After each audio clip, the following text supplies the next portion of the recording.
আমাৰ দৰে একে ধৰণৰ SCRT ODL অসম গভৰ্ণমেণ্টে কৰিছিল আমাৰ ধৰণৰ একে মানে তেওঁলোকৰ ডিপ্ল'মা কিন্তু তেওঁলোকৰ কিয় এইবিলাক ডকুমেণ্ট চেক কৰা হোৱা নাই যদি আমাৰ ইমানখিনি চেক কৰিব লাগে একে ডিপ্ল'মা তেওঁলোকৰ কিয় চেক কৰা নাই সেইটো আমাক তেওঁলোকে উত্তৰ দিব লাগে দ্বিতীয়তে ৰিচেণ্টলি ষ্টেণ্ডিং কাউন্সিলৰ পৰা BTR গভৰ্ণমেণ্টলৈ এখন নটিচ আহিছে আমি জনামতে নটিচখনত তেওঁলোকে মানে মিনিমাম এটা মানে ডকুমেণ্ট লৈ পেলাই আমাক নিযুক্তিত মানে ইনক্লুড কৰিবৰ কাৰণে আদেশ দিছে সেইখিনি কিয় তেওঁলোকে ৰাজহুৱা কৰা নাই সেই কথাখিনি তেওঁলোকে কিয় মনা নাই অসম NIOS DLED উত্তীৰ্ণ সন্থাৰ তৰফৰ পৰা আমাৰ আপোনালোকলৈ আন্তৰিক ধন্যবাদ জ্ঞাপন কৰিছোঁ আমি এটা বিশেষ কথা লৈ পেলাই আজি এই সংবাদমেল আয়োজন কৰিব বিচাৰিছোঁ আৰু এই বিষয়টো হৈছে BTRত ৰিচেণ্টলি LP আৰু UPৰ প্ৰায় 1000 টিচাৰৰ এপইণ্টমেণ্ট হ'বলৈ গৈ আছে আৰু সেই এপইণ্টমেণ্ট সন্দৰ্ভত আমি আজি এই বিশেষ সংবাদমেলটো দিবলগীয়া হৈছে আপোনালোকে জানে যে গোটেই ভাৰতবৰ্ষত NIOSৰ অধীনত 17, 18 আৰু 19 এই দুটা বছৰৰ ভিতৰত আপোনাৰ প্ৰায় 15 লাখ টিচাৰে এই ডিপ্ল'মা সম্পন্ন কৰিছিল বিশেষ এটা কাৰণত 2023 চনত NIOS DLEDটো ইনভেলিড বুলি মহামান্য সুপ্ৰিম কোৰ্টে এইটো ঘোষণা কৰিছিল তাৰ পৰৱৰ্তী সময়ত আকৌ আমাৰ এবছৰ সংগ্ৰামৰ অন্তত আমাক আকৌ ভেলিড ডিপ্ল'মা হিচাপে মহামান্য মানে উচ্চতম ন্যায়ালয়ে আমাক ঘোষণা কৰিছিল ইয়াৰ অৰ্ডাৰটো আমাৰ লগত আছে এটা কথা হ'ল এই ভেলিড হোৱাৰ পিছতো আমাৰ অসম গভৰ্ণমেণ্ট আৰু BTR গভৰ্ণমেণ্ট অসম গভৰ্ণমেণ্টে কিন্তু আমাৰ এই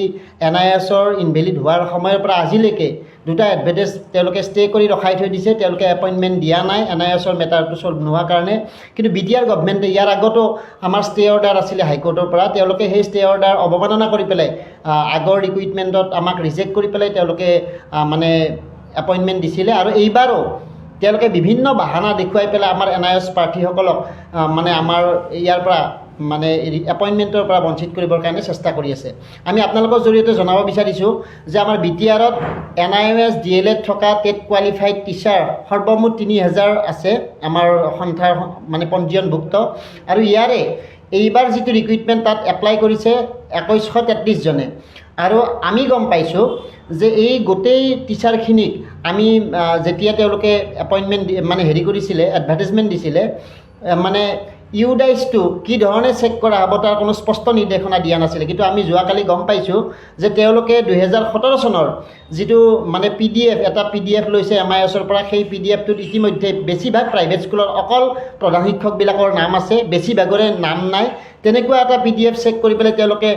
আমি ইন ছাৰ্ভিচ হয় নে নহয় তেনেকুৱা কথাখিনি মানে নিৰ্ধাৰণ কৰিব গৈছে যিটো মহামান্য সুপ্ৰিম কোৰ্টে কেতিয়াও কোৱা নাই আপোনালোকে ইয়াতে আমি অৰ্ডাৰখিনি দি দিম সুপ্ৰিম কোৰ্টে কেৱল কৈছে যে আমাৰ এই 17 চনৰ মানে 1 মাৰ্চৰ আগত শিক্ষকসকল ইন ছাৰ্ভিচ থকা যিকোনো এটা ন্যূনতম প্ৰমাণ লৈ পেলাই তেওঁলোকে আমাক মানে নিযুক্তি দিব লাগে গতিকে আমাৰ মহামান্য সুপ্ৰিম কোৰ্টৰ আদেশ তেওঁলোকে অমান্য কৰিছে গতিকে আমাৰ প্ৰশ্ন এতিয়া BTR গভৰ্ণমেণ্টক যে আমাৰ যে প্ৰাৰ্থীসকলক তেওঁলোকে সুপ্ৰিম কোৰ্টক আদেশ অমান্য কৰি পেলাই BTC শিক্ষা বিভাগে আমাক এই মানে নিযুক্তি প্ৰক্ৰিয়াটো দিবলৈ গৈ আছে তেতিয়াহ'লে আমাৰ এই 2133 জন কেণ্ডিডেটৰ পৰিয়ালৰ ভোট তেওঁলোকক নালাগে নেকি দ্বিতীয় কথা আমাৰ দৰে একে ধৰণৰ SCRT ODL অসম গভৰ্ণমেণ্টে কৰিছিল আমাৰ ধৰণৰ একে মানে তেওঁলোকৰ ডিপ্ল'মা কিন্তু তেওঁলোকৰ কিয় এইবিলাক ডকুমেণ্ট চেক কৰা হোৱা নাই যদি আমাৰ ইমানখিনি চেক কৰিব লাগে একে ডিপ্ল'মা তেওঁলোকৰ কিয় চেক কৰা নাই সেইটো আমাক তেওঁলোকে উত্তৰ দিব লাগে দ্বিতীয়তে ৰিচেণ্টলি ষ্টেণ্ডিং কাউন্সিলৰ পৰা BTR গভৰ্ণমেণ্টলৈ এখন নটিচ আহিছে আমি জনামতে নটিচখনত তেওঁলোকে মানে মিনিমাম এটা মানে ডকুমেণ্ট লৈ পেলাই আমাক নিযুক্তিত মানে ইনক্লুড কৰিবৰ কাৰণে আদেশ দিছে সেইখিনি কিয় তেওঁলোকে ৰাজহুৱা কৰা নাই সেই কথাখিনি তেওঁলোকে কিয় মনা নাই গতিকে এই কথাখিনি আমি তেওঁলোকলৈ প্ৰশ্ন আমি উত্থাপন কৰিব বিচাৰিছোঁ আৰু লগতে আমি এটা আহ্বান জনাব বিচাৰিছোঁ BTRৰ মানে চিফ প্ৰমোদ বড়ো ডাঙৰীয়াক যে কিছুমান আমোলাই তেওঁলোকে নিজৰ খেয়াল খুচিমতে এইবিলাক কাম কৰি পেলাই আচলতে চৰকাৰখনক মানে জনসমাজত হেয়া প্ৰতিপন্ন কৰিবৰ কাৰণে তেওঁলোকে প্ৰচেষ্টা কৰিছে গতিকে আমাক এই 2131 33জন যি প্ৰাৰ্থী আছোঁ আমি আমাৰ জীৱনৰ কথা চিন্তা চৰ্চা কৰি আমাৰ সন্মানীয় প্ৰমোদ বড়ো BTRC প্ৰমোদ বড়ো ডাঙৰীয়াই যিহেতু মানে নিৰ্বাচন সমাগত আমি ভাবিছোঁ তেখেতক অনুৰোধ জনাইছোঁ তেখেতে এই বিষয়টো অতি গুৰুত্বপূৰ্ণভাৱে বিবেচনা কৰক আৰু আমাৰ এই যে 2133জন প্ৰাৰ্থীৰ জীৱনলৈ যি ভাবুকি আহিবলৈ গৈ আছে বা যি অমানিশা আহিবলৈ গৈ আছে সেই কথাখিনি তেখেতসকলে নিশ্চয় বিবেচনা কৰিব। এবাৰ বঞ্চিত হ'ব লগা হয় আমিও কিন্তু এনে বহি নাথাকিম, আমিও ৰাজনৈতিক বিকল্প ৰাজনৈতিক ব্যৱস্থা